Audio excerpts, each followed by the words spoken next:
Can creationists be real scientists? Well, one of the questions that I get asked is, can creationists be real scientists? And that's something that I take rather personally as a creationist and as a scientist. Yes, of course, creationists can be scientists. And many of the scientists of the past have been creationists, and even in the present. I think of some of the greats of my own field of astrophysics. I think of Kepler, who developed the 3 laws of planetary motion. Kepler was a devout creationist, and yet you'll find his name in pretty much every astronomy textbook that's out there, because his contributions allowed us to predict the positions of planets much more accurately than had been done in the past. And he showed that planets sweep equal areas in equal times and develop the relationship between their period and the size of their orbit and so on.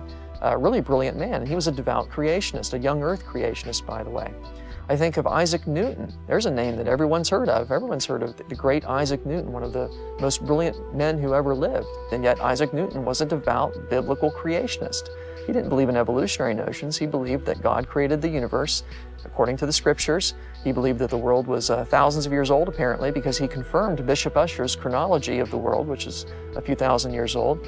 And yet Isaac Newton was one of the greatest scientists that ever lived. He developed the laws of gravity and motion, and he formulated those laws and applied them to outer space, and was able to realize that planets orbit because of gravity and describe the nature of their orbits. He was able to prove Kepler's laws. Kepler had come along before Newton.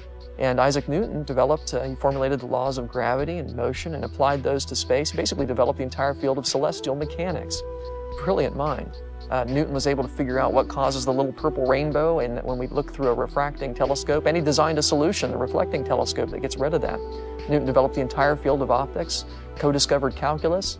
All these things were made up by this one man. He was a brilliant man and yet a biblical creationist. So of course scientists, creationists can be real scientists. That's not a problem. After all, the methods of science really have nothing to do with evolution. They all come out of a creation worldview. So when evolutionists and creationists do science, we're really doing it the same way. We assume that the universe is testable and repeatable and rational and logical, and that our minds are able to understand the universe. And if I do an experiment the same way, I'll get the same result even if I do it 20 times.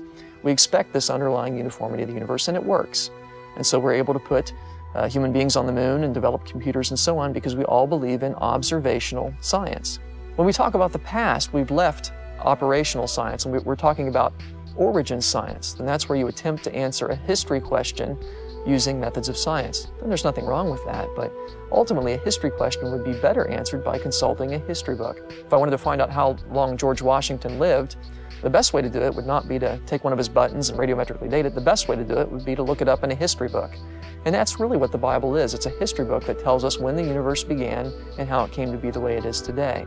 But that's why creationists and evolutionists come to different conclusions about the past, is because, you see, we have a different view of history. We do origin science differently, but the way we do science in the present, operational science, is all the same.